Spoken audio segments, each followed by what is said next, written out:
to ask.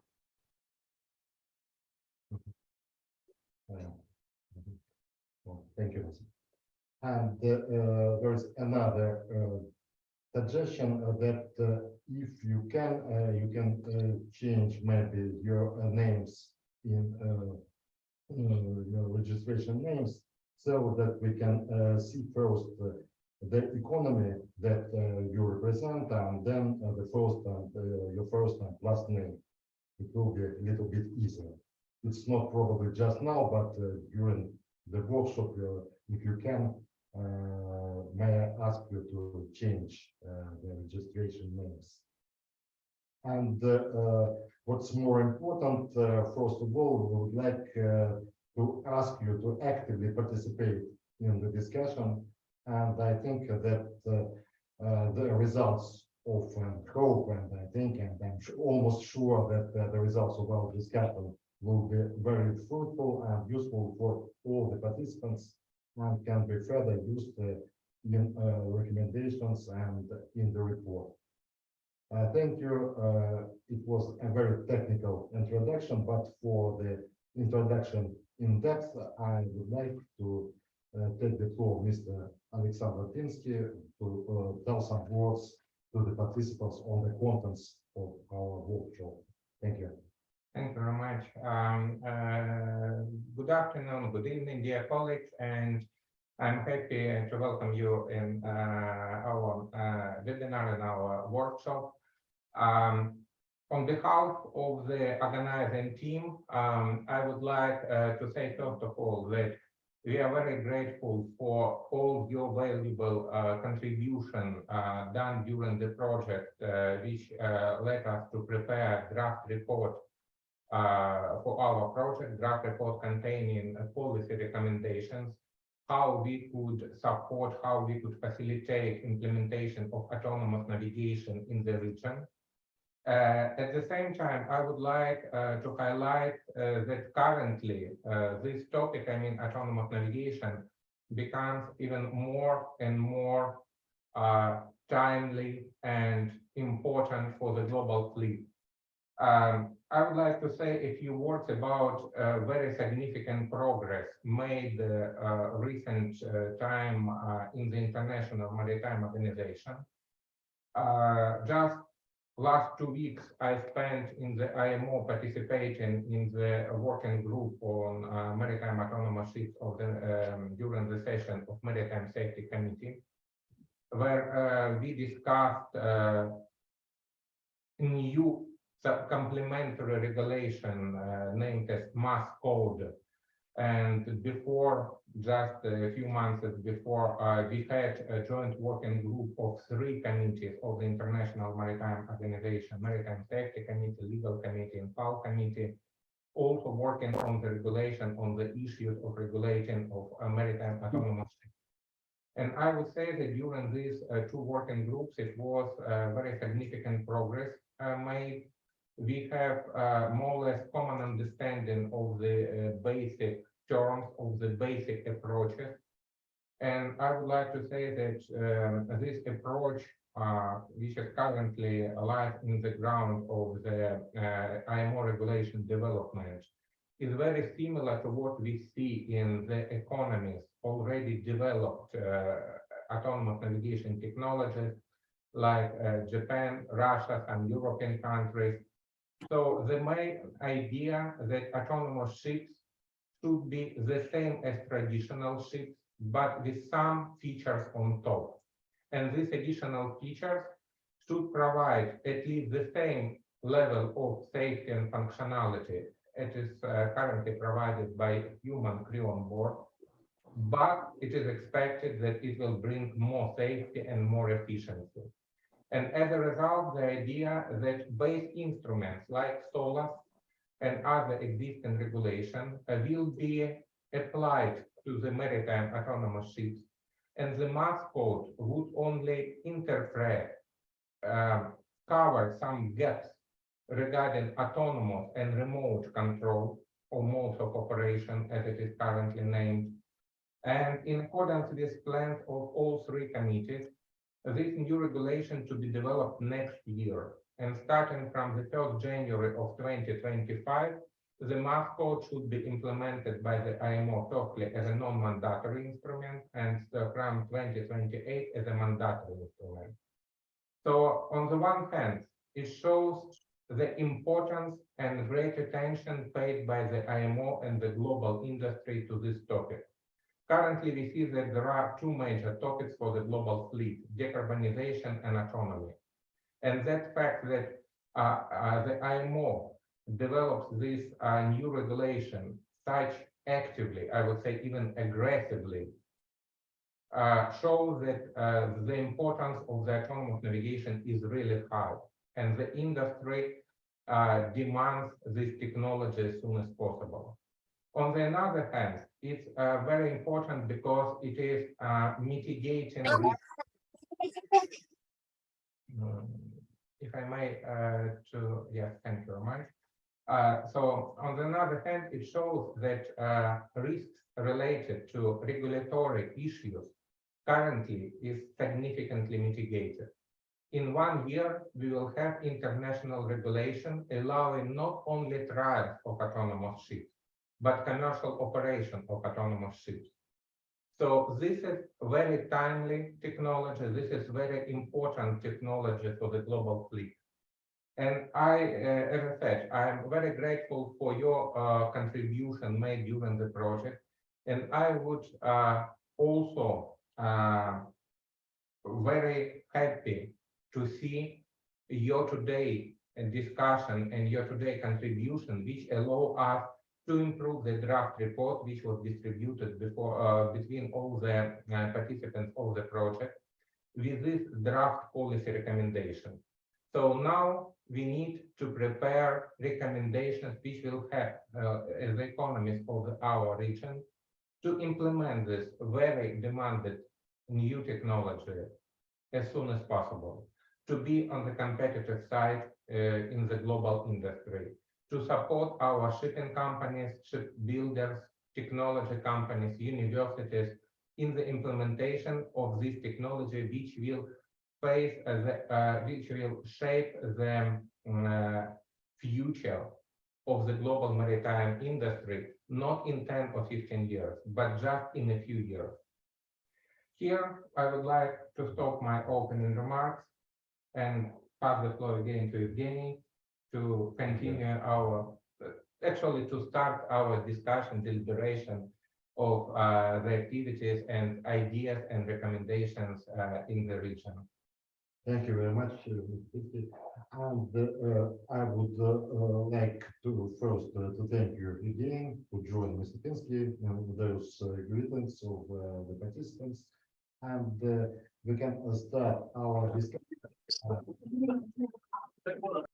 I would like to suggest that after each report you can ask your questions, and after all the reports which are planned and scheduled for the day, we can have a more deeper and profound discussion to discuss all the topics of the interest of the participants.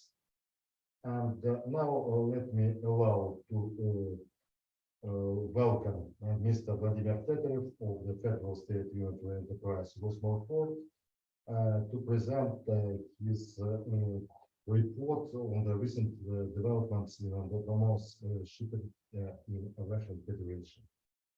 Mr. Teterev, you are welcome. The floor is yours, please. Okay. Good afternoon, dear colleagues. Hope you can see my presentation.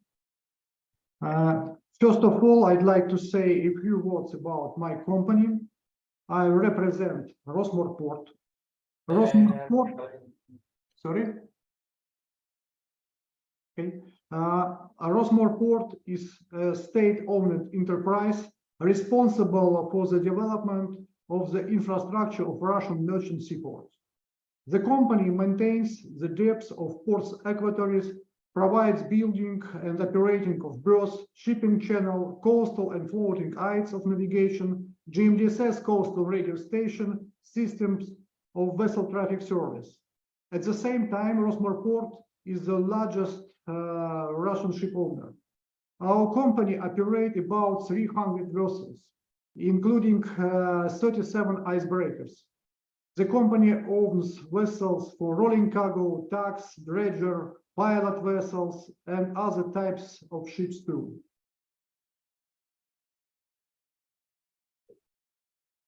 We consider autonomous navigation technology as a many promising technology of the nearest future. We expect that this technology can be key of reducing the risk of navigation and fleet operating costs. It is why we are taking part in testing autonomous navigation technology and are trying to solve the following tasks: creation of new ship and shore hardware and software, broadband ship-to-shore data transmission, big data processing, including cloud technologies and artificial intelligence. We have a number of aims of the project. Some of them are to get the experience in the creation and operation of autonomous ships, to take a part in the preparation of national legal regulations, to construct the infrastructure for autonomous navigation, training of specialists for the operation and management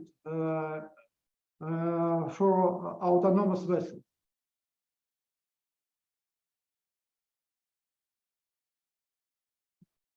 We have started with remote and autonomous navigation experiments with 2 small dimensions vessels at 2019. These are the dredger Redut and the SCO Рабочая. Remote control unit had been installed on board of the dredger Redut.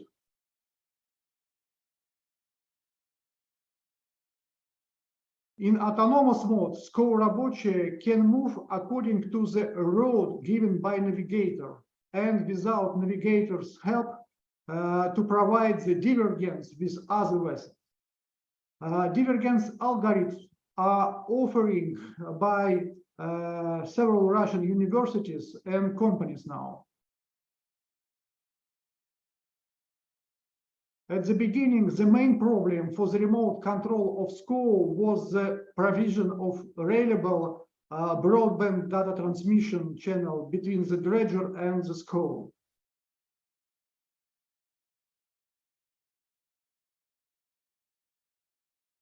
The next step will be installation on board of RoRo vessel Marshal Rokossovsky autonomous navigation system. Marshal Rokossovsky is a modern vessel with a high level of automation and twin fuel engine with the ability to run on diesel and natural liquid gas. The ship operates in the Baltic Sea between ports of Ust-Luga and Baltisk.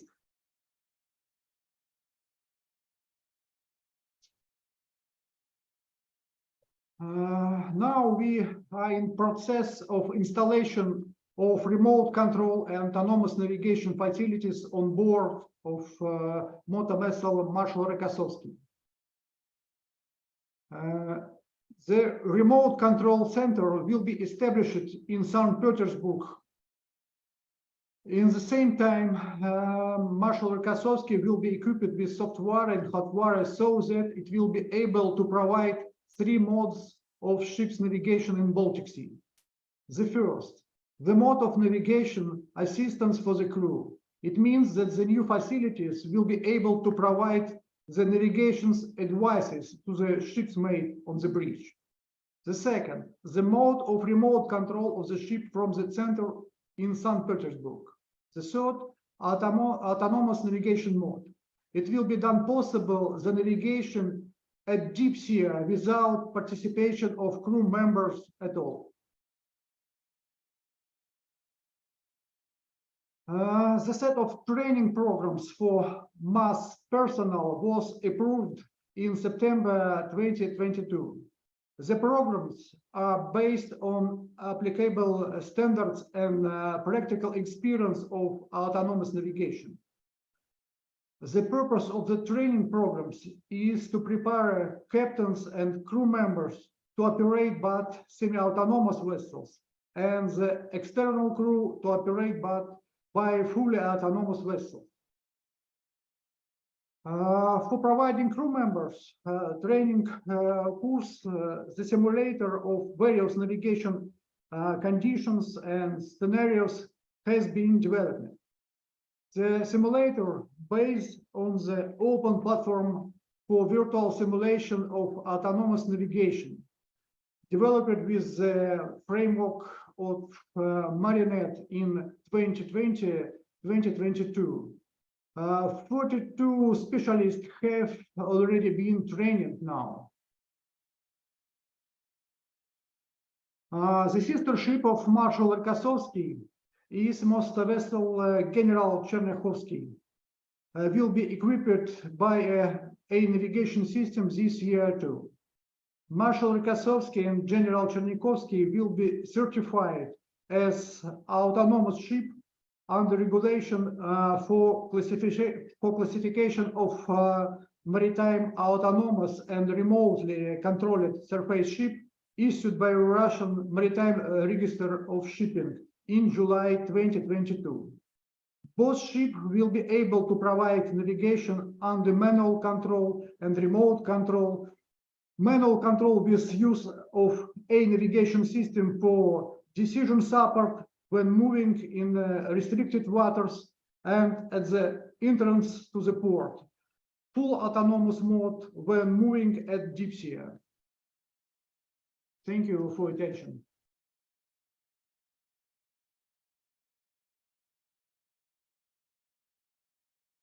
Okay.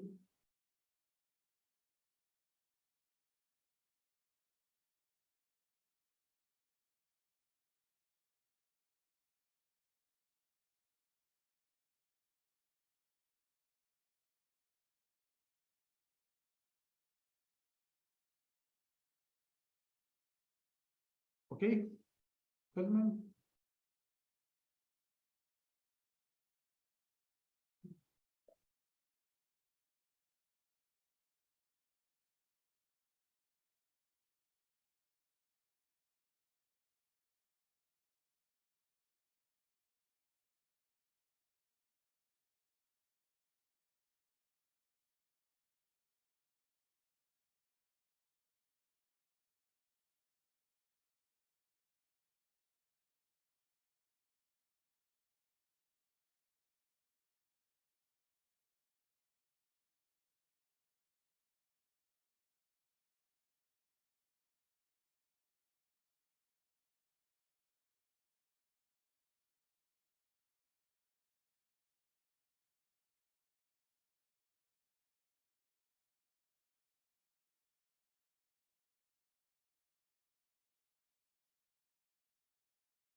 Dear Mr. Antonov, do you will be able to present the presentation, show the presentation, or we should present it from our side?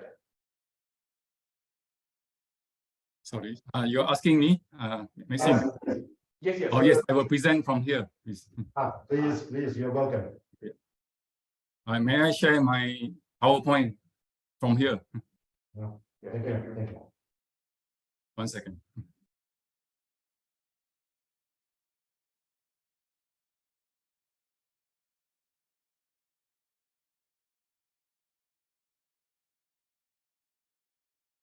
Oh, yeah.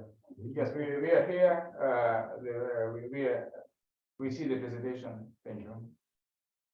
Thank you, my colleagues from the Russian Federation. I'd like to thank APEC for inviting me to talk on my research in this workshop, a topic on implementation of autonomous navigation technologies in Asia Pacific, focusing in Malaysia's challenges, benefits, and recommendations. My name is Commander Ang. I'm a researcher from Malaysia.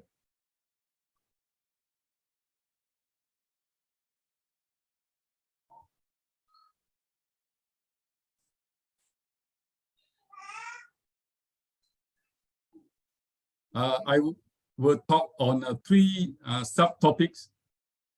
First part will be on the current challenges to shipping in Malaysia and also the potential impact of autonomous shipping in Malaysia.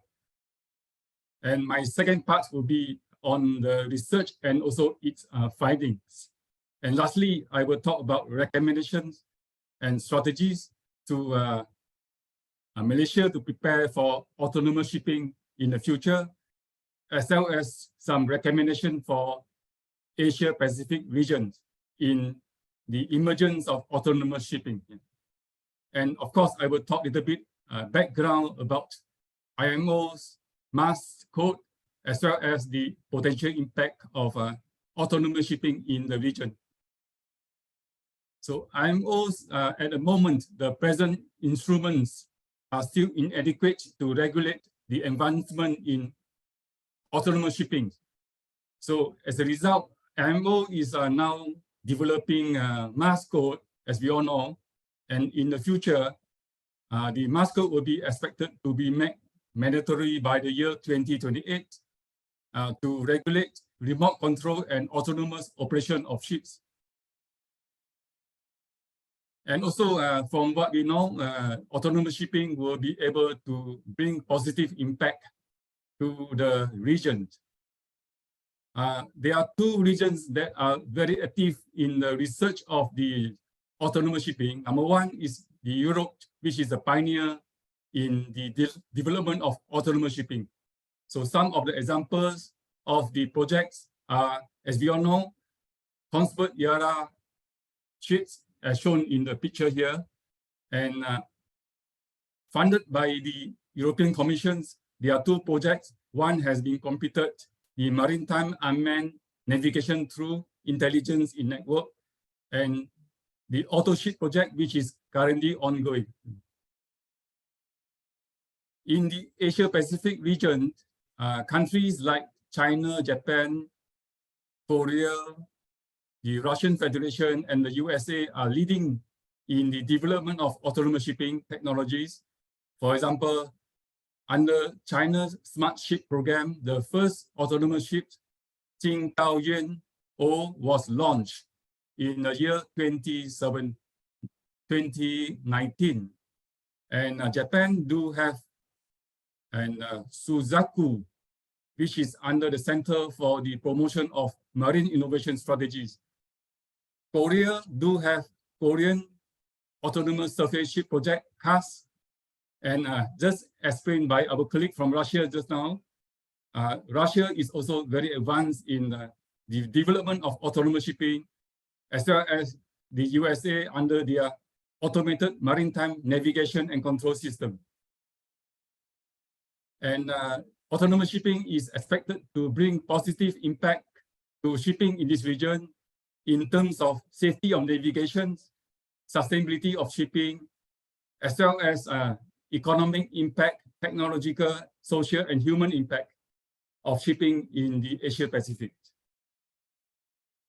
I shall go to the first part of my presentation, which is about the current challenges of shipping in Malaysia. As a council member of the IMO, Malaysia do complies to IMO's instruments, such as SOLAS, and so on, as well as participating in some of the IMO's programs, such as the current project which is ongoing, the Green Voyage 2050, participated by Malaysia and some other countries. However, there are two issues which are very important to shipping in the country. Number one is the safety of navigation, followed by the sustainability of shipping. On the safety of navigation, even though currently Malaysia do quite actively involving in improving the safety of navigation, such as in the Malacca Straits.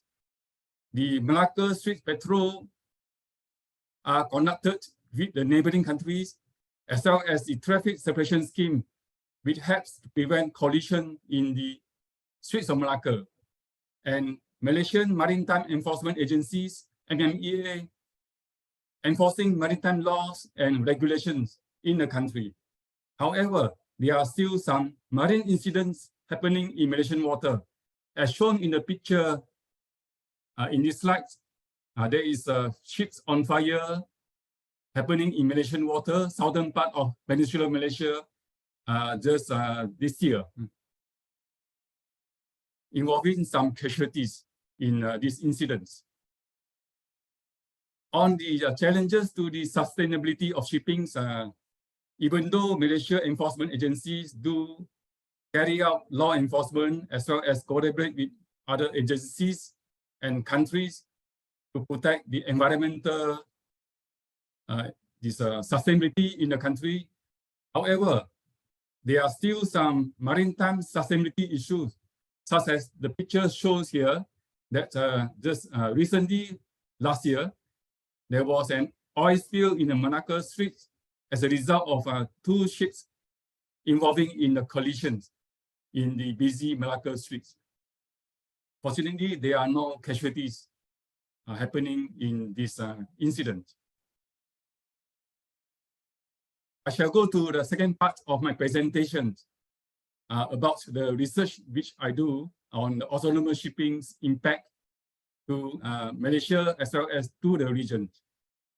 So the beginning of the research, we make assumption that autonomous shipping do bring about improved safety of navigation and also enhance sustainability of shipping to Malaysia through reduced risk of human error as well as use of renewable energies and modern gadgets in autonomous shipping.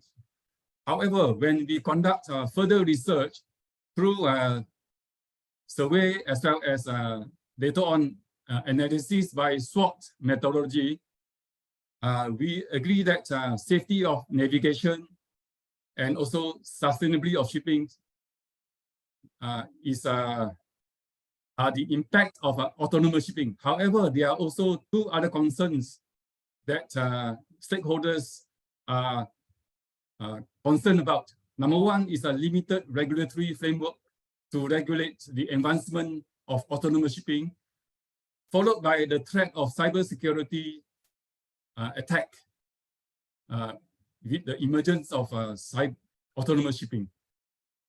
When the second SWOT analysis were carried out on the sustainability of shipping, we also find that there's a limited regulatory framework to regulate advancement of autonomous shipping, as well as environmental sustainability are the two issues of the impact of autonomous shipping to the country. So followed by the two SWOT analysis that has been done, I come up with the findings as shown here. First finding is autonomous shipping will bring about improved safety of navigation through reduced risk of human error, as well as this advanced sensors, computer system, AI, to enhance navigational safety. And second findings that I conclude from the research is autonomous shipping is able to bring about reduced environmental impact, thus reduce greenhouse emission through the use of alternative fuel and energy efficiency technology. As shown in the picture here, in this study on the Convert era autonomous ships, it is reported that the ship is able to emit zero emission from this autonomous shipping. And the third finding that come about from this research is the increasing cybersecurity risk. Autonomous ship by itself is vulnerable to cyber attack. On the other hand, the VTMS, which is used to monitor and track ships, which is actually depending on the AIS system, is also vulnerable to security breach. So as shown in this article here, it was by one of the experts in cyber attack in one of the recent conference in Kuala Lumpur. He mentioned that AIS together with VTS are prone to cyber attack, as shown in the article here. And the last finding that I conclude from the research is a limited regulatory framework. So as we know, IMO's mass code will be mandatory by the year 2028.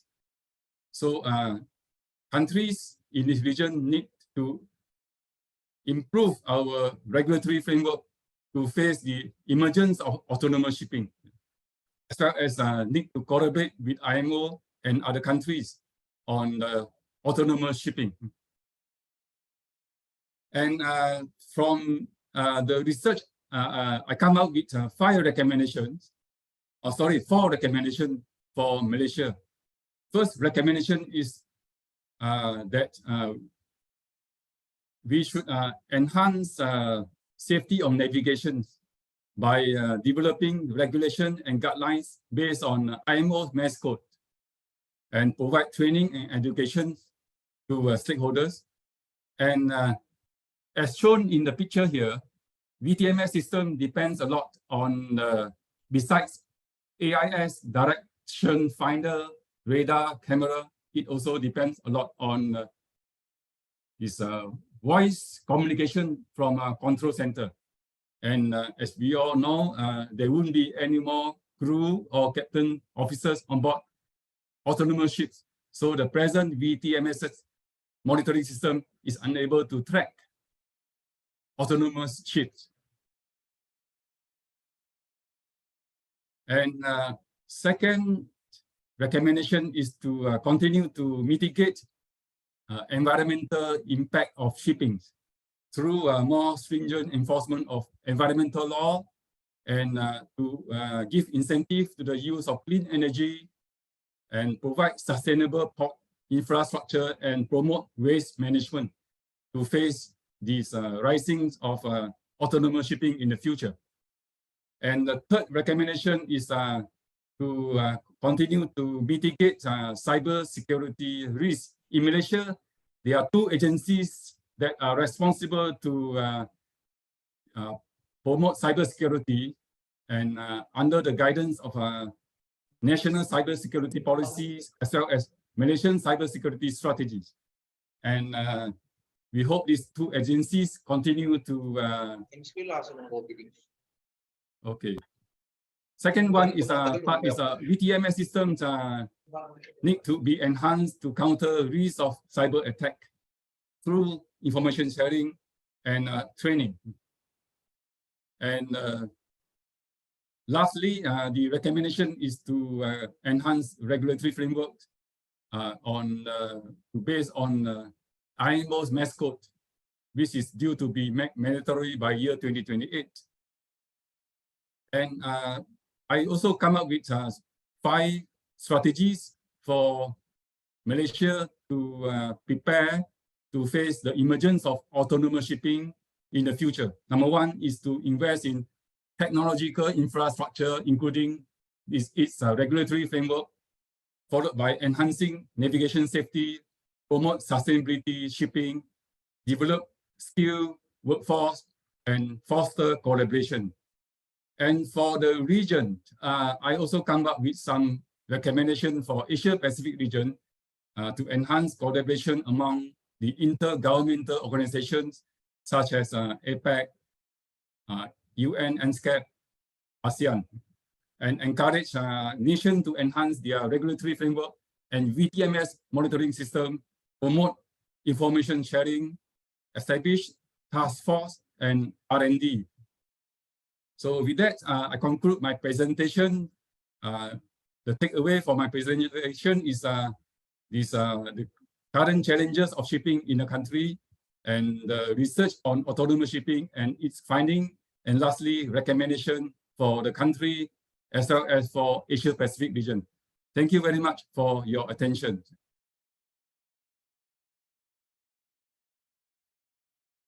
Thank you very much. And I think it's very difficult to comment your report because it's very comprehensive. You have touched upon all the major problems and challenges because all the aspects of the implementation of autonomous shipping system were touched upon by you. Thank you very much for that.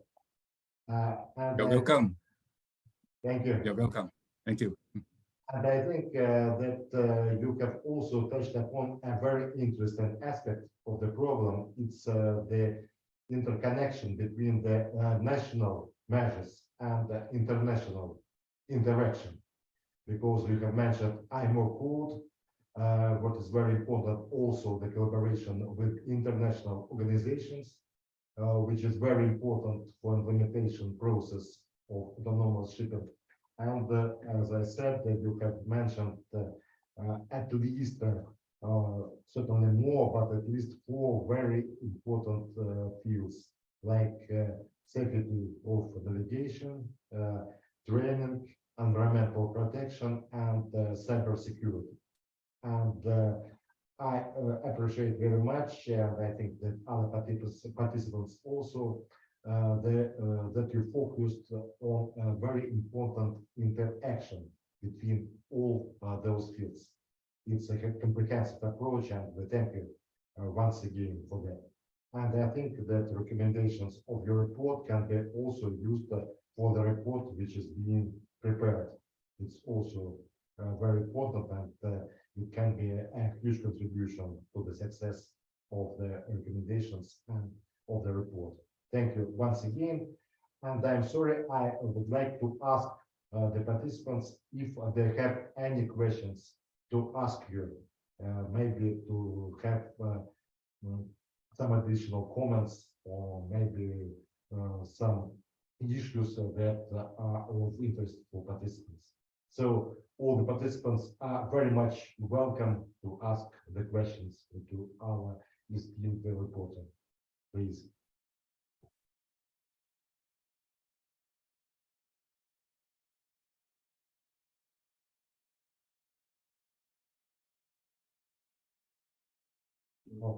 So if there are no questions just now, I think that the participants need some time to think about, and maybe during our common discussion after the reports, we can come back to your topic, and or during the general discussion, we can come back to the question. Thank you very much, my friend. I'm sorry, it was your suggestion that I think we all share. It's to have a small photo session now, and we can now maybe take the photos of the participants to make a gallery of. So I think if the participants don't mind, can you switch on your cameras just now? We can take a general photo of all the participants. Please, those who have this possibility, please switch on your cameras. We'll try to have a general photo, and you can also make the photos from your side. I think it's a good idea, and I would like to thank our colleague from Malaysia for this suggestion. It was a very good idea. Thank you. we wait a little bit just for to make possible for all the participants to switch on their cameras.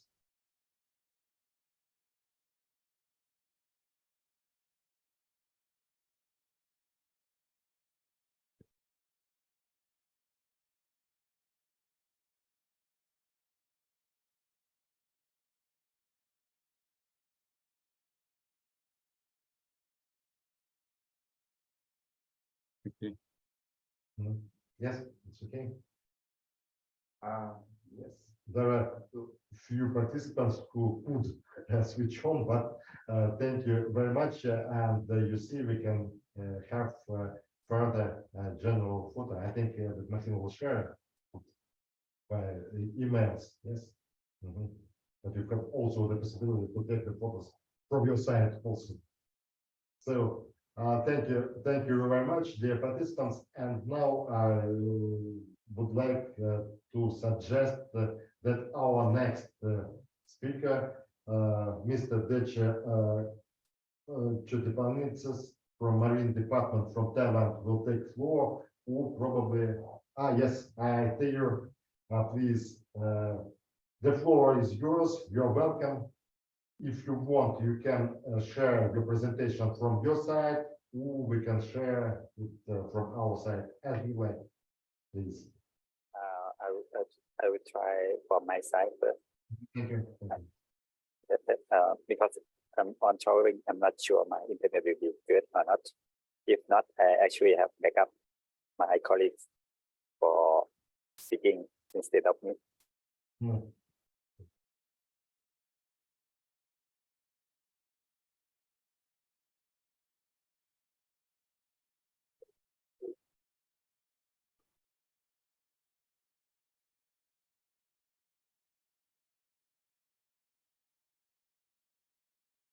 Is it the slide showing? If you can go to a full screen, please, because we see it, but it's just in the frame. Okay. Thank you. It's okay. All right. Yeah. First of all, I have to thank to Russian Federation for approach us as Asian countries, and actually you open the chance for us to discuss about mass, which is a hot issue right now for the global community. For me, I will introduce myself first. It's called me Day or Desha. It's my surname is so difficult for pronounce. And I work as a ship surveyor, and I work as an engineer also. Today I have just only a few information to present to the discussion. First of all, I will start from Thailand profile and the visibility that will may it happen in Thailand, the implementation, and then I will talk about the timeline that we may use for implement in Thailand. Okay. Thailand, we have 3,100 kilometers of the coastline, for 2,000 in Gulf of Thailand and 1,000 in Andaman Sea. And we have some commercial port that has shown that the commercial port for international voyage vessel is 195, which is the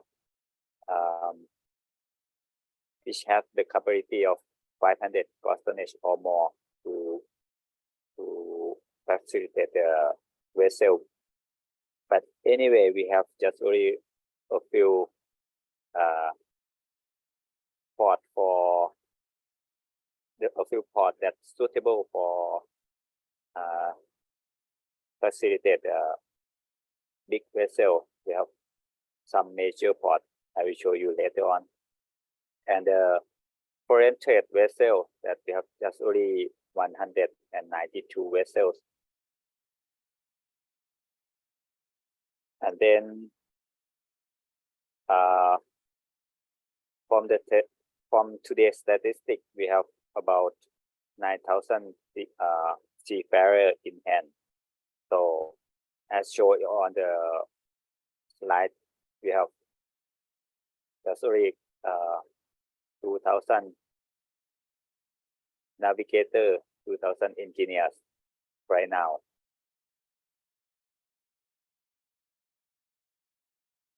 And the database shows about 39 ship owner companies in the Ship Owner Association. They have Thai Association, Thai Ship Owner Association. Actually, they are a little bit more, but some ships owner they are not in the association, and some owners they are not flying Thai flag. So, but the office they are located in Thailand.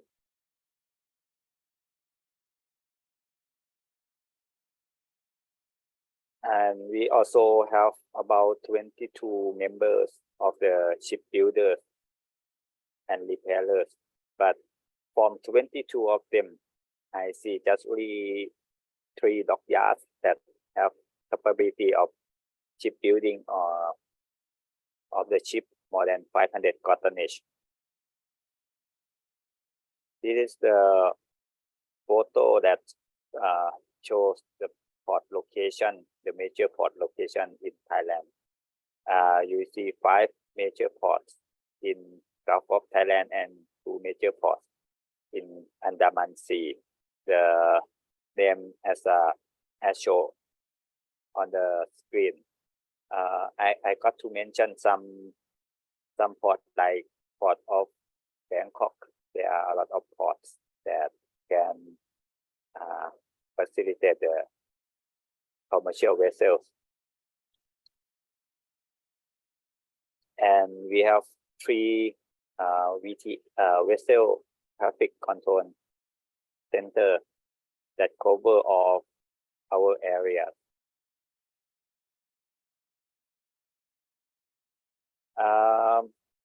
I would say that mass ship is inevitable right now. It's coming. Many countries try to research and implement this kind of ship. One day, mass ship would visit port of Thailand, or maybe Thai owner want to own the mass ship in the early future. But and the mostly countries policy, I would say, the policy come from the elite of the country, which guides the legislation happens. This is the first priority. And right now, I would say the policy in Thailand, there's nothing about math yet because,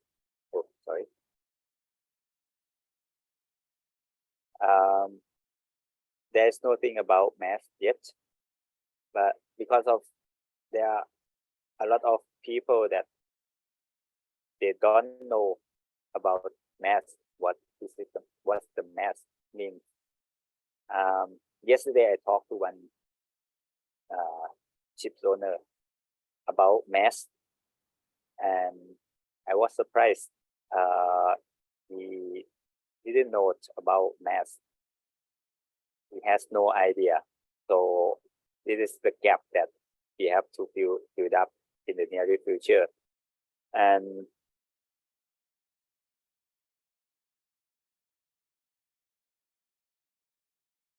I think right now in Thailand we focus on the electrical vehicle, especially for the electrical car, and Marine Department also promote the electrical boat also, but there's not much nowadays. And I would say because of the social needs that this will drive the politician or elites to have a look and drive to change the legislation about the electrical vehicle. And then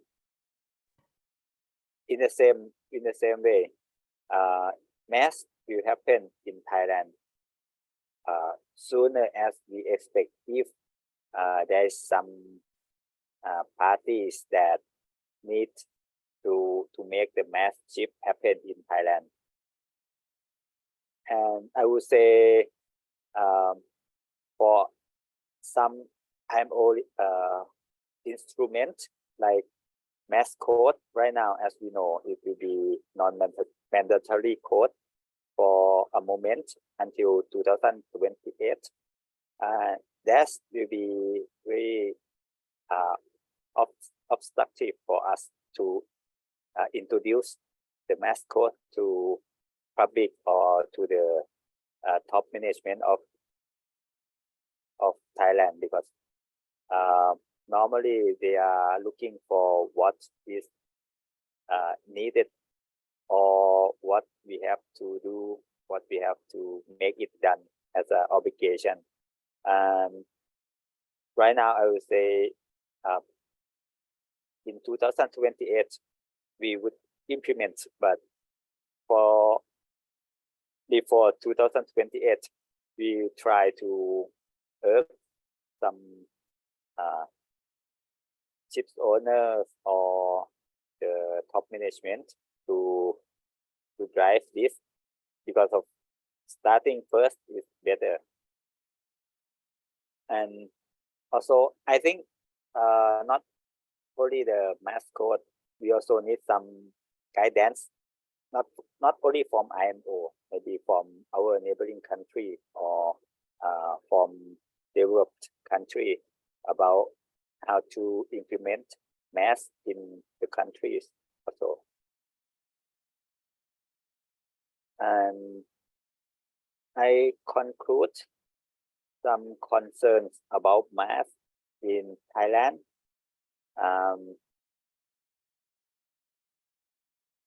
As a ex-seafarer, I think many seafarers, they are worried about the job security, because of mass means no human.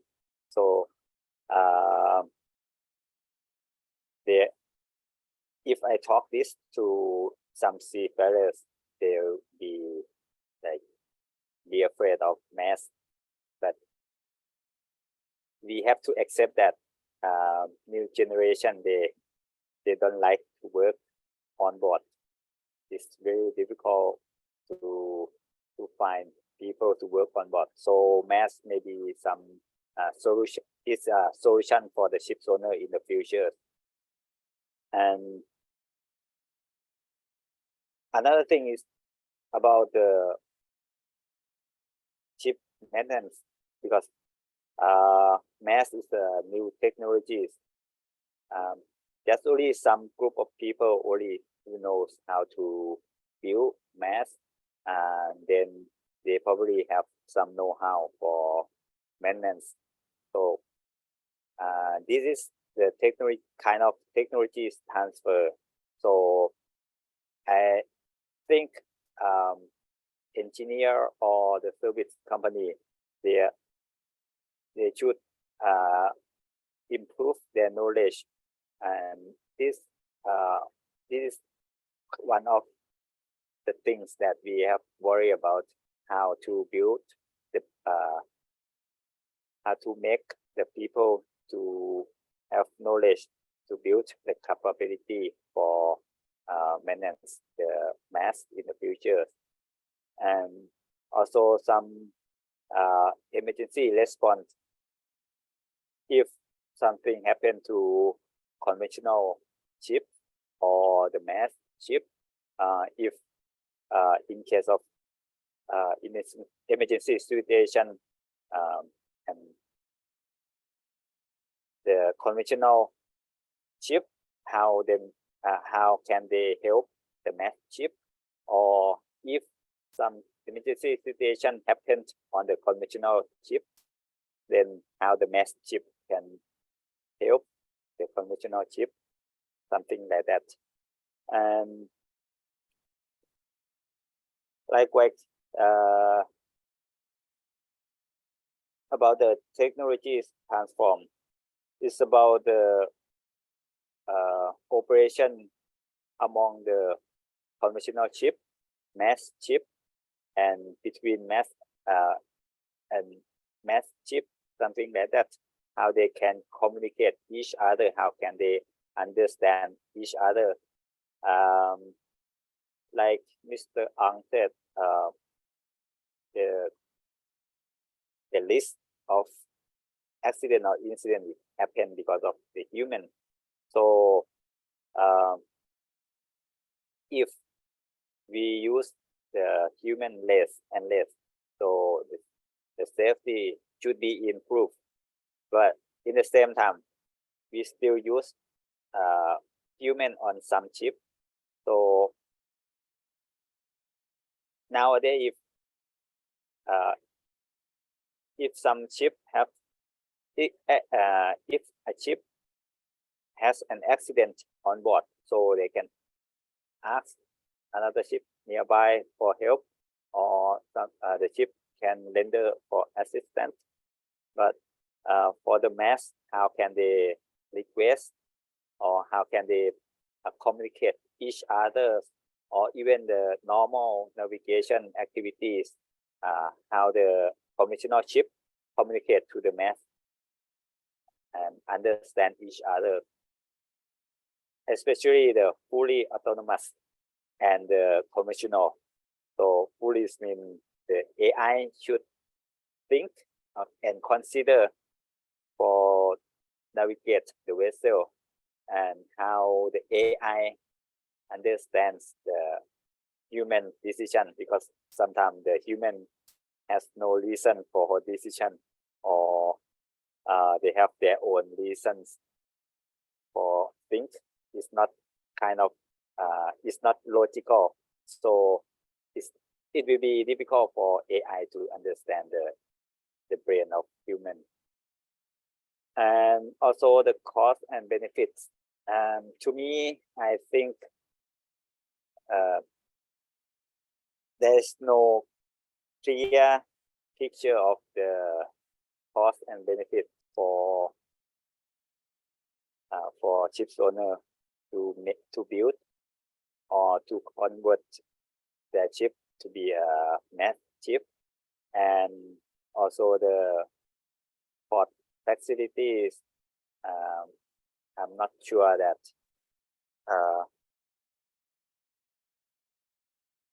how can they understand the benefits that they have to invest money for build new things instead of use the conventional or traditional chip. So this is the thing that we have to make it clearly to understand. And then the last concern is about the capacity and competency building. As we know that the remote operator, they don't have to hold the certificate of competency, but anyway, they should have some background or knowledge according to STCW. So to have that capability and competency, they should have some sea experience. In the future, we use people less and less on board ship. So how can they make training? Even we have simulator. It's not real as a hand-on job. So this is the thing that we have to consider, how can we train people properly, and the technology is transfer, as I said, know-how about mass chip. Like I said, Thailand right now, I believe that a lot of people don't understand about the math. Okay, this is the last slide for me. I think first of all, the activities that we have to do is to raise awareness among the concerned parties. It could be ships owner, seafarer, the port facilities, it could be our top management, our elite of our countries, to understand what is the math and what is the trend of the world right now. And this could be, it should be done, it should be conduct the meeting or some seminar until the math code implement. Then I think the picture will be more clear for them. And in the same time, we also need some law amendment in Thai. We see at least one problem about the seafarer on board ship because of in Thailand, our legislation said that any ship should have at least one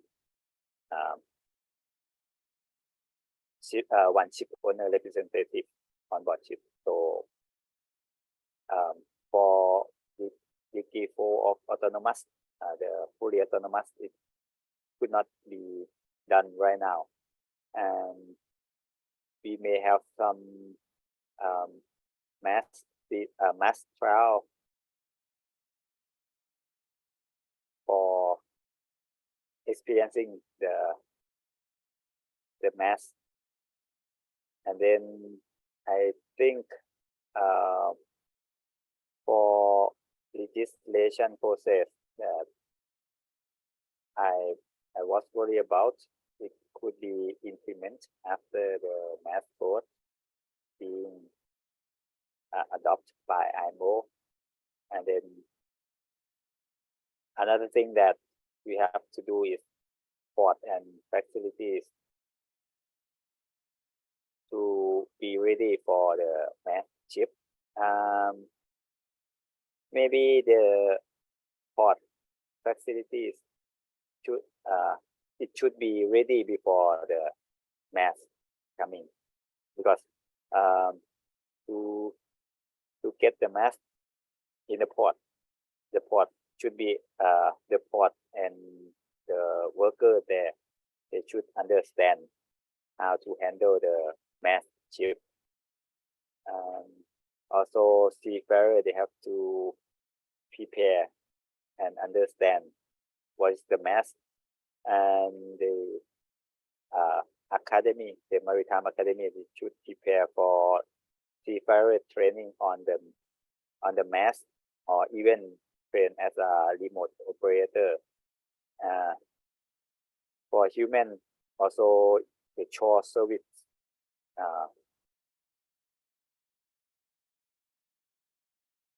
the know-how should be ready for service the mass when they visit at the port. And for ship conversion or new building, actually I'm not sure that when it's gonna be happened, because of this conversion and building, it is in consideration of the ship's owner, so it's quite complicated to make them to be ready for this. I think this is all that I want to present today. So I would say thank you for your attention.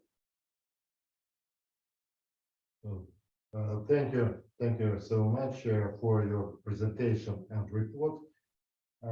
I would like to highlight that you have touched upon also many major problems that are common, I think, for all countries, and the authors of the report can take that into account, that some countries they share the approach towards for instance, the necessity of implementation of mass schools, towards the importance of safety reasons for development of mass and so on. But you have also mentioned very important topics which were not yet mentioned today.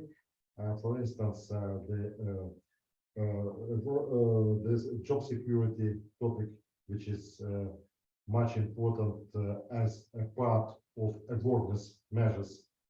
Also, it was very important to hear about emergency response readiness, which is also important. And there was a very interesting aspect about if I've read about the communication between the autonomous ship and let's say the traditional ship with the crew. It's also very important, especially in emergency. And I think it was also important for everybody here present, your practical approach to the problem, the timeline for implementing the practical measures. Also, as it was mentioned earlier today, in accordance and in preparation in interaction with other administrative bodies and taking into account different aspects of the problem. It's very important, I think, what you have highlighted, the measured and balanced approach to implementation. So we thank you very much for your presentation. And as we have previously done, I ask all the participants to ask the questions just now if they have some hot questions and maybe some issues that should be clarified just now, or we can postpone that small discussion after our next and I think the least report today, as you like. But in any case, you are welcome now to ask practical questions just now for our esteemed speaker. Please, you are welcome for your questions.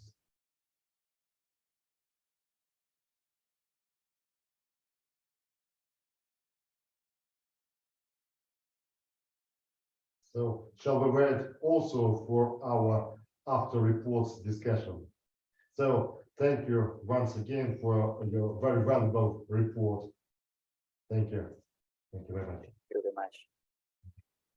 And now we have another presentation from the expert of Economic and Social Commission on United Nations, Economic Social Commission for Asia and Pacific, of Mr. Tan Truong Pham from Vietnam. But if I'm not mistaken, he could not attend. So we have a possibility and a chance just to see his presentation on the screen. So will help us, yes. So and there's the voice also, so it will be a video presentation of the project. So please, you're welcome to attend this video presentation. Hello everyone, thank you for inviting me and giving me a chance to introduce to you the result of the first study report of Vietnam regarding autonomous shipping technology.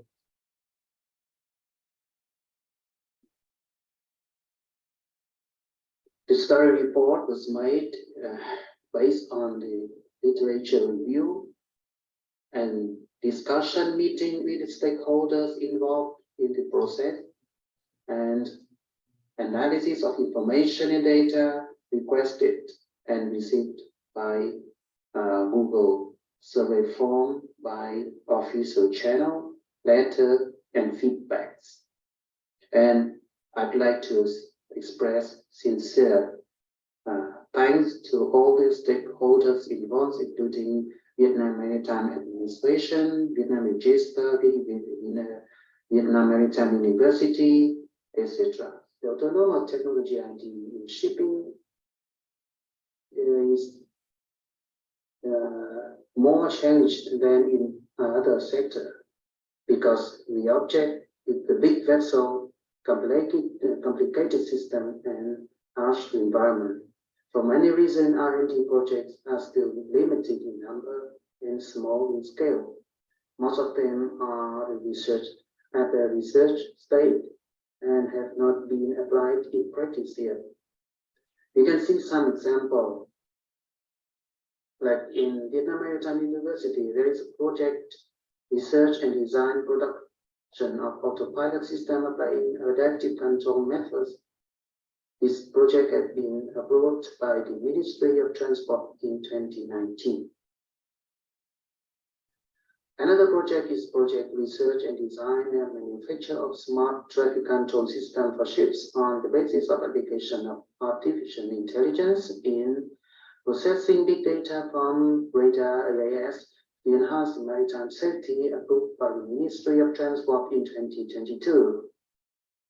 Or another project is ship autopilot system design and testing on standard ship model based on the natural fuzzy method.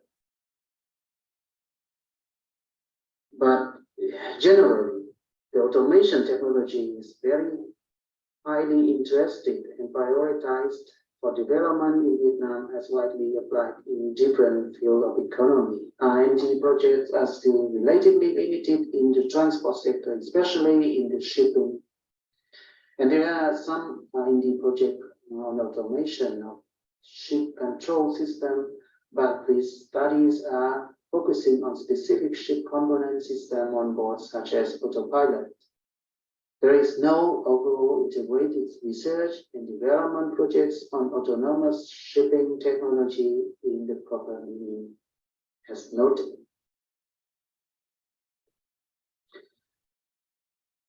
There are some reasons for that. Shipping technology is a new field of research, which very limited partners, high risk, especially in the risk of pioneering research with long-term investment and difficulty in accessing financial and public resources. The enterprises and institutes have focused on the recovery and development of business after pandemic time, so new technology investment may be in the waiting list at that time.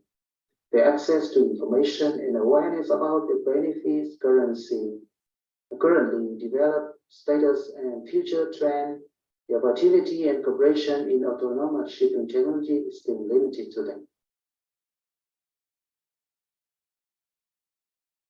Vietnam has a lot of opportunity to develop the shipping technology, including the advanced autonomous shipping technology. Some of the advantages may be noticed that the geographical position of countries with a long coastline and the important international shipping routes must be noted. Stable political environment and strong economic growth rate of the country, and the more important role in global supply chain of Vietnam also is one of the advantages to develop their shipping fleet. Vietnam has participated in many bilateral and free trade agreements like CPTPP, EVFTA, Regional Comprehensive Economic Partnership, RCEP, etc. And also Vietnam is a member of many international organizations, IMO, ILO, WTO, ASEAN community. The government priority is to advance and digital technology in all sectors, including shipping through series of positive changes in simplification of the administrative procedures, electronic custom tax procedure, incentive policy to develop R&D and high technology. The continuous growing demand for good transportation by sea for vessel total volume about 900 million tons by 2023. Maritime and technological education system capable of providing sufficient skilled human resource for shipping industry, including R&D activities. We have a pool of engineers, experts in digital technology and or artificial intelligence working for a leading transnational company around the world like Google, Facebook, Microsoft, Amazon, etc. The trend of more concern of application of information technology, software, data science, and achievement by the ship owners. Many pioneering IT enterprises in Vietnam which are currently investing in R&D projects in automation, robotics, smart transport, and production. Another thing is a traffic control condition, and as transport culture in Vietnam are very diverse and complicated. This is the ideal environment for developing and testing control algorithms for better ability and wider applicability. Beside opportunity, there's a lot of challenges that application of new technology, including autonomous shipping, may face. First, we have to note that the national fleet includes many small vessels with not good enough technical condition and non-state-of-the-art equipment. The investor are the ship owners. We may see that the role and scale of state-owned shipping companies have all been narrowed down recently. Many shipping companies are now private with limited size and financial potential that is the limitation in investment in new and costly technology like autonomous shipping. The business cultures of many Vietnam ship owners have an investment as movement, short-term thinking, and seasonality versus advanced technology thinking. That's why with high risk, high capital, and long-term investment as for autonomous shipping, they are facing with difficulty. Another thing is financial resource.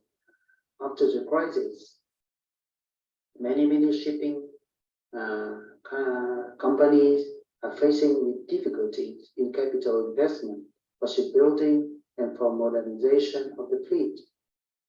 Also, the limitation to accept the bank credit is a barrier because the shipping and shipbuilding afterwards is considered as a high-risk area, and therefore they face with higher interest rates.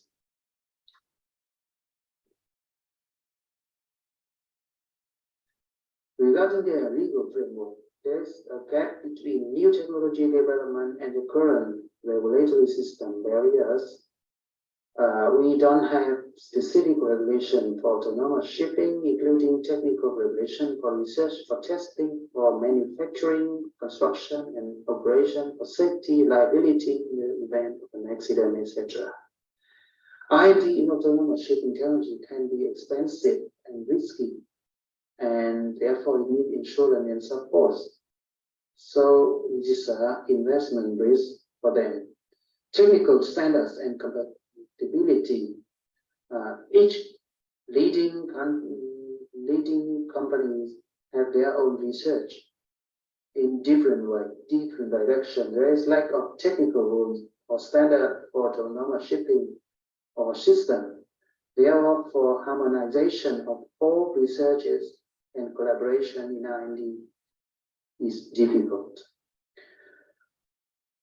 Public awareness and perception is also a problem because the awareness of autonomous navigation technology and the benefits are still very limited within the maritime community.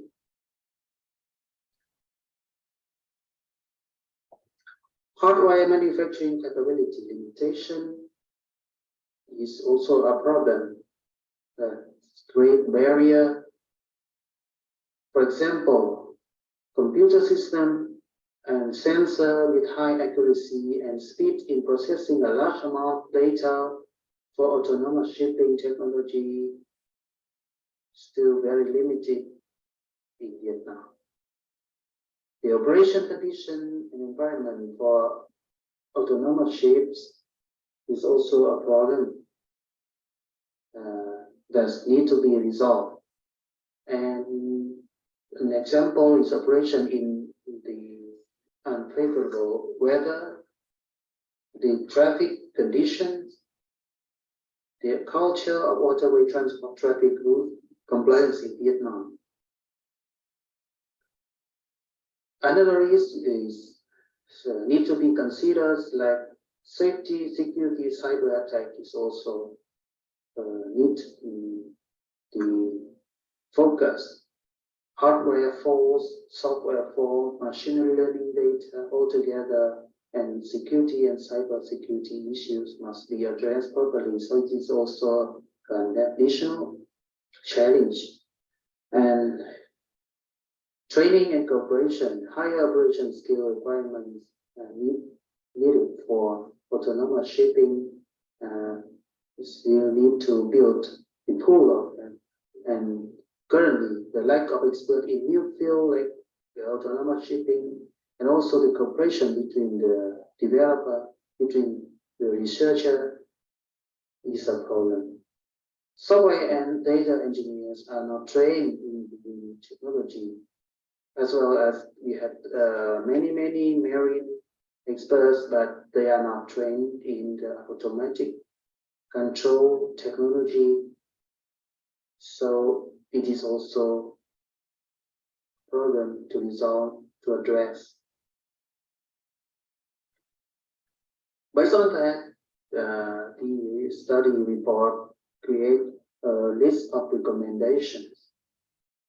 But also, we need to say that for Vietnam, we need to build up a roadmap for coordinating the activity with a focus point with Vietnam Maritime Administration. The first priority is communication and public engagement perception. The communication and awareness campaign on the autonomous shipping technology must be developed via public media topics, work forum, exposition, workshop, press release, etc., to draw the attention of all stakeholder public resources and consensus to get consensus perception. The second, to create and complete the policy and regulatory frameworks. Regulation need to be revised in more specific way regarding autonomous navigation. Especially during the 2025, we have a revision of Vietnam Maritime Code, and all the change need to be included in this version. And further develop of under-law guiding regulations, such as the green regular national technical rules based on R&D updates. But research and development, this is should be a priority of program with the appropriate funding resources for specific research and development projects relating to autonomous shipping, with the involvement of partnership between the maritime industry and the academy and IT technology institute, etc. For infrastructure, there should be a plan and resources for development and investment in infrastructure to support the autonomous navigation technology, including construction and maintenance base for autonomous ship and equipment, shore-based control center, autonomous port and routes with supporting safety of navigation facilities, emergency response and rescue, high-speed communication network, data center, etc. For capacity building, current training program in maritime institutions and colleges need to be updated with the formal training on autonomous navigation technology, and maybe IT and data engineers also updated with the maritime technology. Collaboration in knowledge and sharing, development in MOT and Vietnam Maritime Administration should recognize a floor for connecting and experience and knowledge sharing between the stakeholders on the topic of autonomous navigation to facilitate the collaboration by forum and page, forum and other appropriate form and moderated by the Vietnamese. And also it's very important to allocate and connect the international supports and cooperation in R&D funding, co-funding, training, experience sharing, and technology transfer based on the win-win principle, benefit, harmonizing, risk sharing, and should be prioritized. And for UNESCAP and other leading countries, we'd like to propose the recommendation in collaboration in specific pilot project of autonomous shipping technology with the participation of Vietnamese stakeholders by a focal point of Vietnam Maritime Administration, and propose to enhance of collaboration in communication and awareness raising, capacity building, experience sharing, research and development activities, technology and equipment transferring and supplying, allocation and or provision funding process so that support to promote the autonomous shipping technology in Vietnam. This is a recommendation, and with that, I'd like to conclude my presentation here. Thank you for giving me a chance to present this and have a good discussion. Thank you. So, as our esteemed Mr. Tan is absent, but in any case, I would like to thank him for his excellent report. And as we have heard already, for reports, I can say that from my impression, we can see better and better that they have very much in common. We have common general approaches and general fields which are discussed in the field of autonomous shipping. But each reporter has a very specific contribution. I can't enumerate all the best ideas that we have heard today. For instance, now it was very interesting to hear about the differences in environments for autonomous shipping and for other environments for autonomous driving. And we can see that here in the deep sea, the environment is less predictable than on the surface or in the city. It's a very important idea, so the programming and the software should be much more sophisticated. It's a very important idea. Also, very important was to hear on the interconnection between the capacity and the intentions of the government to develop the digital field to digitalize the economy, and on the capacity of the digital engineers or programmers that we need. And it was also very important to highlight the importance of legal, as we have heard from all the speakers today, of legal, also infrastructural and financial frameworks, which make the implementation of autonomous ships very much dependable on funding, on technical programs, on safety issues, and so on. So I think that we have heard very many common things which can be used the fundamental for reported recommendations, as well as very important individual and specific ideas that should be also developed. And I think that we have one more report today or short presentation that we would like to see. But before passing to this report, and probably I would ask the representatives of the Vietnamese Marine Administration. We see that that you are among the participants, and also all the Vietnamese shipbuilding corporation, probably to comment the report of the expert from Vietnam. Probably maybe not just now, but after the reports, we would very much appreciate your impressions and probably other ideas that can develop the report that we have just seen and heard. So thank you in advance for your future ideas that you can share. And now I can suggest the floor to Ekaterina, who will give some comments. Thank you so much.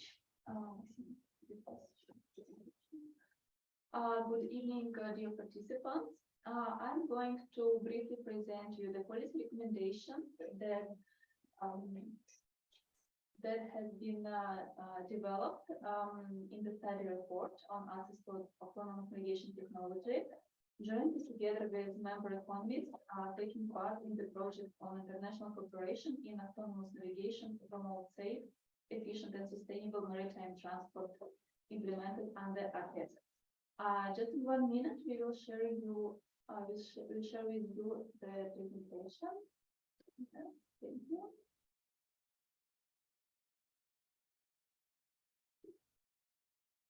Slide. Thank you. Just to briefly inform you that report was prepared with aim at raising the awareness of relevant stakeholders about benefits and recent developments in autonomous shipping technologies.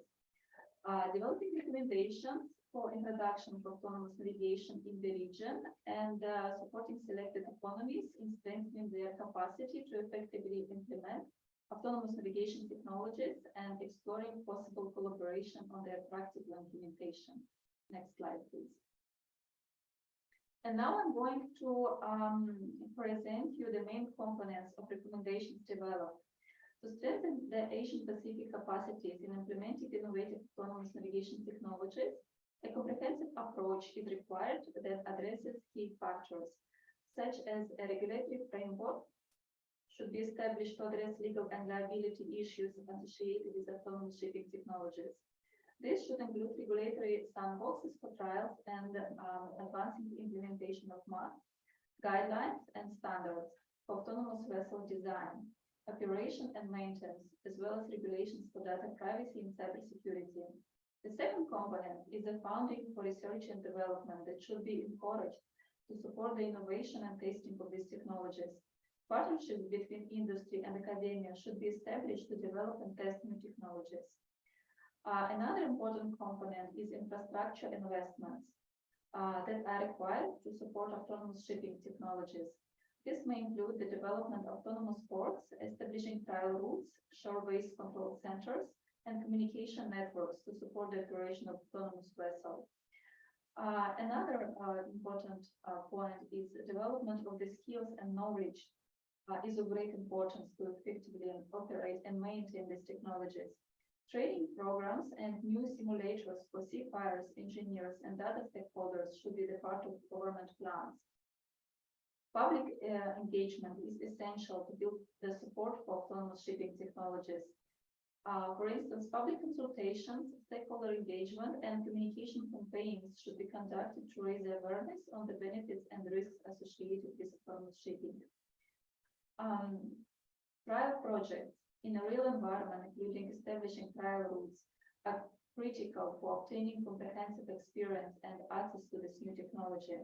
Partnerships between industry and government should be promoted to test autonomous vessels in different operating conditions and assess their performance and safety. These trial projects would greatly support the development of regulation and standards required for the widespread adoption of autonomous navigation technologies. Last but not least, To have a common denominator for benchmarking of autonomous navigation within the APEC members, several key performance indicators are recommended to introduce. The list of suggested KPIs should include the following: number of domestic projects programmed to support A-navigation, number of private non-government projects to support A-navigation, number of A-navigation experiments conducted, number of ships involved in A-navigation projects, number of education centers offering training programs for MAS crew members, number of seafarers after the training program on MAS, private investments into A-navigation, government investments, and also the number of ships using A-navigation systems. To facilitate this process, it's important to promote active cooperation, share of experiences and technologies among economies in the Asia-Pacific region. This can be achieved through the capacity building, joint research and development efforts, as well as trial projects on practical implementation of new technologies, including container, shipping, and shore infrastructure. By working together, the Asia-Pacific region can ensure that all economies have access to the latest advancements in autonomous navigation technologies and promote sustainable growth in the maritime industry. Thank you.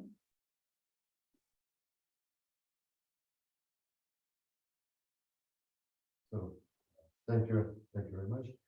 Now, we have heard all the reports of the communications for today, but I think that the most important part of our today's meeting is to just to discuss the results, to hear you and to share all the range of opinions that you have on the topics discussed.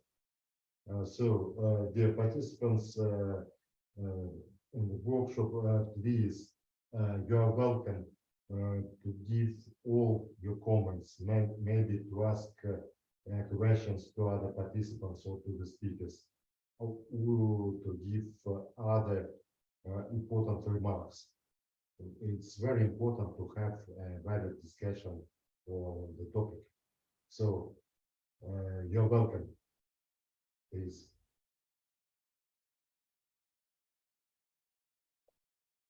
I see there is something in the chat. What are the major obstacles for MAS to navigate? Sorry, just a moment, please. Absolutely.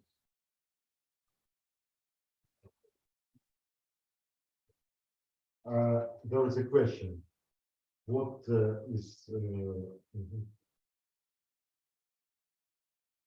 what are the major obstacles for MAS to navigate safely, considering the existing rule of navigation and interaction with a non-MAS vessel?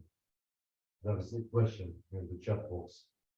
So I think that our speakers can participate in the discussion, especially that one of you have already mentioned on the other aspect, but nevertheless have mentioned this issue.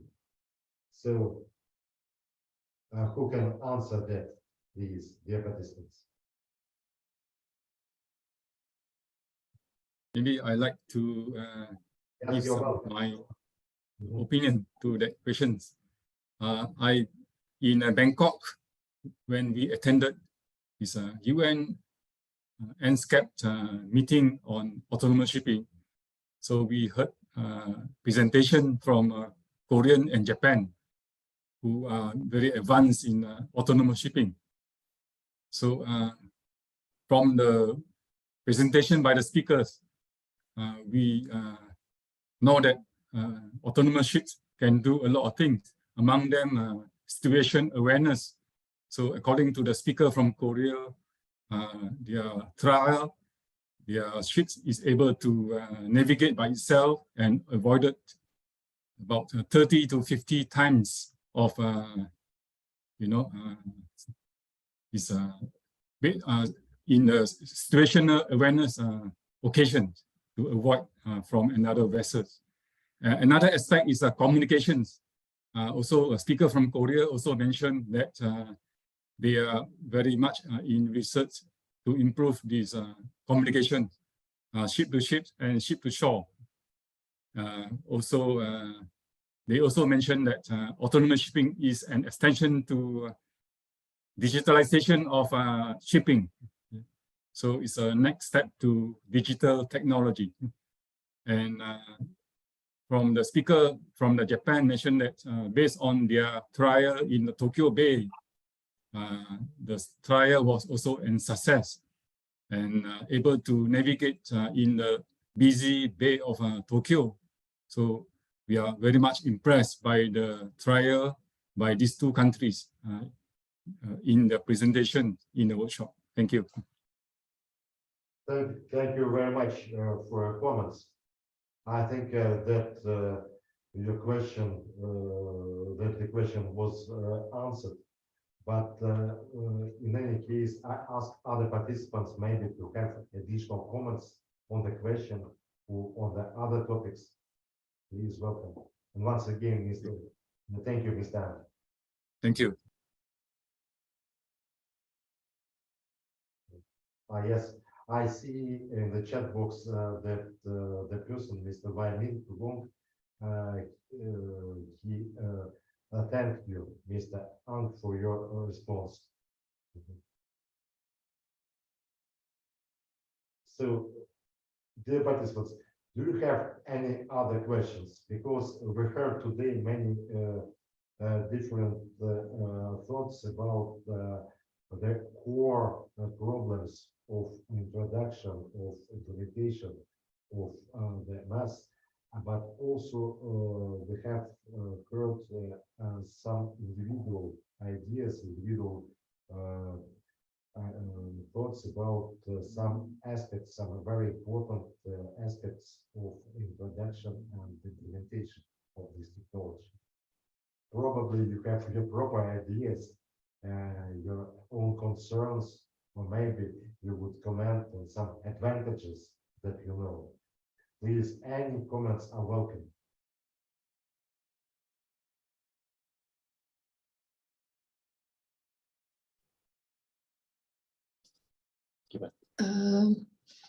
Good morning. I'm sorry, I don't know where are we now, but it's late night for Malaysia. I believe that on your side it's good afternoon.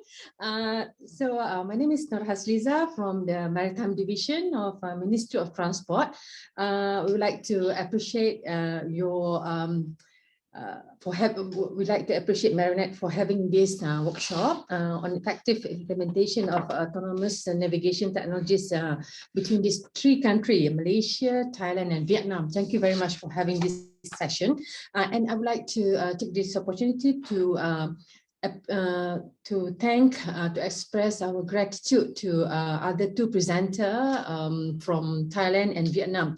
Indeed, we learn a lot. I think I will not delve too much regards to the presentation, but I'm very excited with this policy recommendation indeed. I was wondering, what is the expectation on this policy recommendation? Is it going to be bring forward to the other countries, I mean to the other APEC economies, or is it going to be some sort of document that will be used among three countries, Malaysia, Thailand, and Vietnam?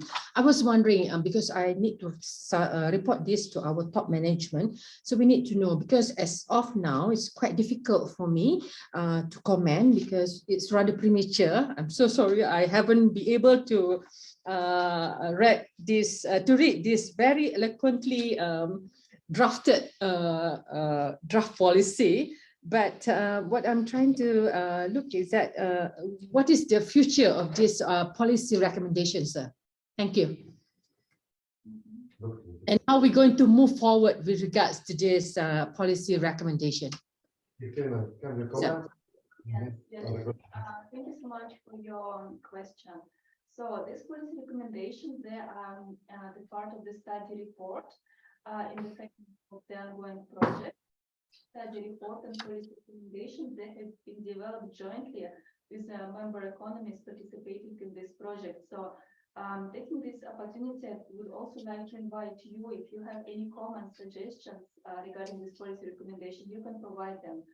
At the end of this project, we will prepare the document, basically the result of this project, and the policy recommendations will be issued. So it will be published on the website of APEC as general recommendations for the countries, especially the economies that we are focusing now in this project. And this will be general recommendations for the countries how to effectively implement the autonomous navigation technologies. What are the components to consider? What are the important to do at the first, second, third step? So it would help the countries to develop their maybe national plans, you know, some roadmaps how to effectively implement these technologies. Oh, okay. So which means that we would have some time to look into this recommendation and come back to you. Is there any like some sort of deadline? Well, about the deadline, Maxim, do we have a deadline? June and July is a bit too full for us, so sorry. It's too many things. I understand. I'm so sorry because your side, I know you understand. Your side also are very busy, but we were wondering like we can have some sort of lead time when you expect it to be handed over. I think until September it can be fine. So if you could share some of your comments and suggestions with us until September. Yeah. Okay. Okay. I will discuss with my colleague and get back to you. Thank you very much. Thank you for your question and for your comments and for your interest in the project. Thank you. Thank you very much. Kita kena bincang dengan jabat. There is also a question in the chat box. I will read it. Would like to know how a regulatory sandbox for mass travel should be implemented. Thank you. Who can comment? Maybe from among the participants or speakers.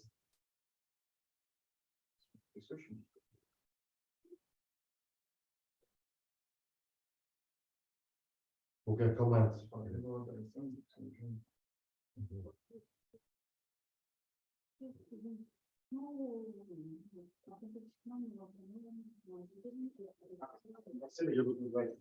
Yes, thank you very much. We will consult with my colleagues and colleagues that I will answer these questions. We are as the initiator of this project. We can we have a project of the national legislation from our side. That's why we are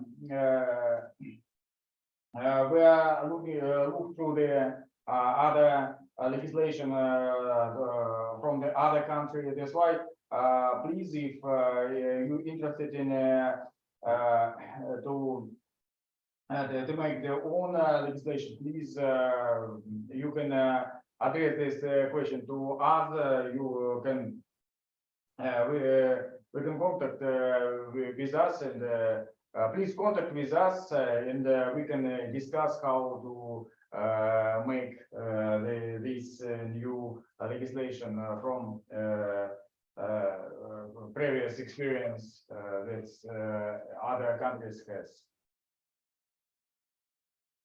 I would like to add somewhat that in Russia we have already implemented several parts of regulations, and we will be very much pleased to share our experience to those who are interested in.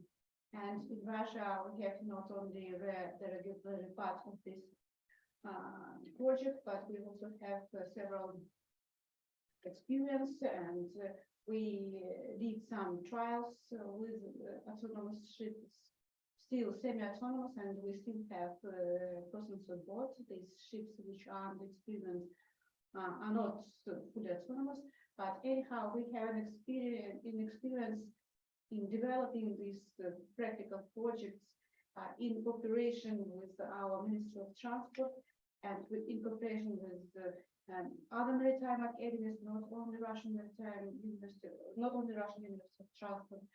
So we will be pleased to share our experience on case by case. Thank you. I think there were special regulations in Yeah. that case, yes. That we had some special regulations in Russia and For right, well, yeah. Thank you. If I'm not mistaken, there is another question. Maybe this is the same. The same. Mhm.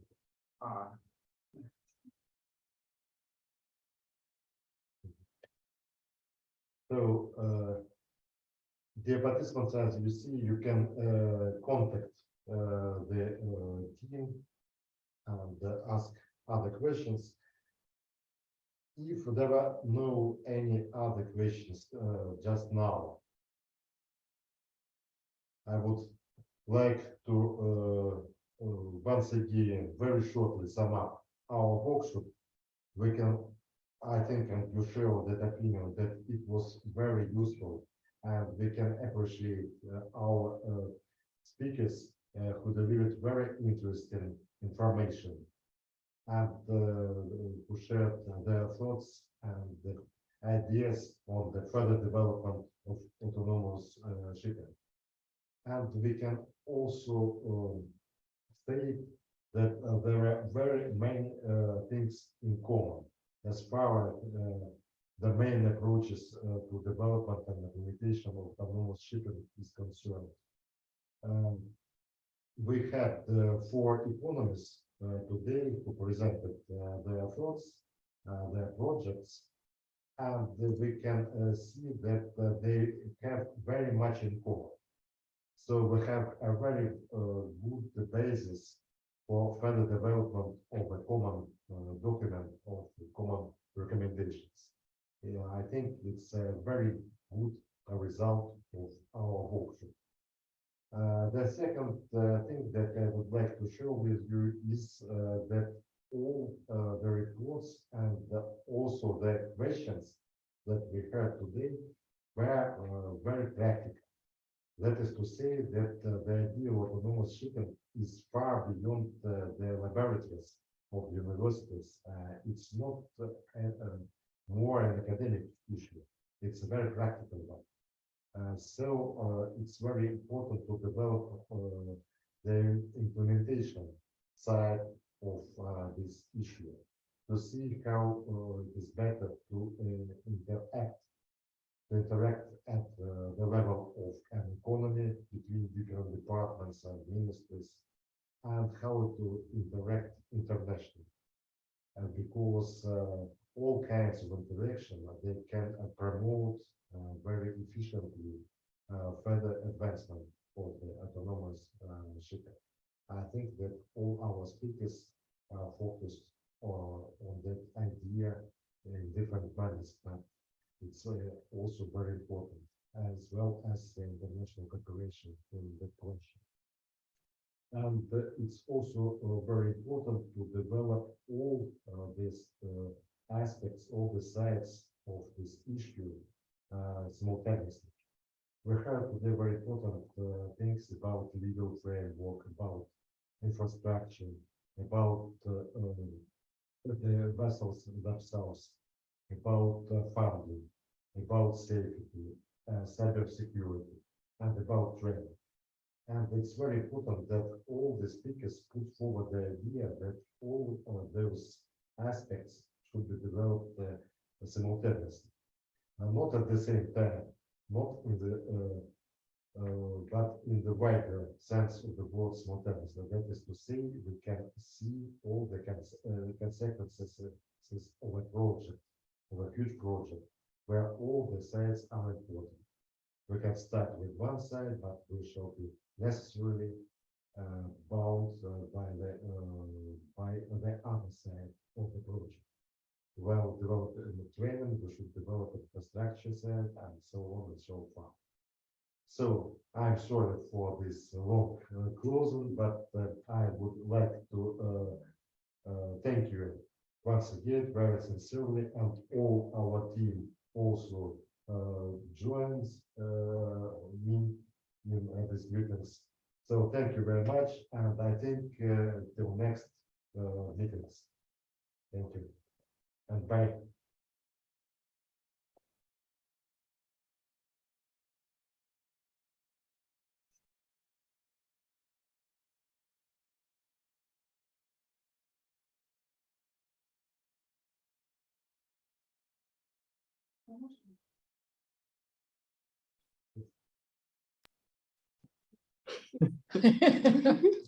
Thank you.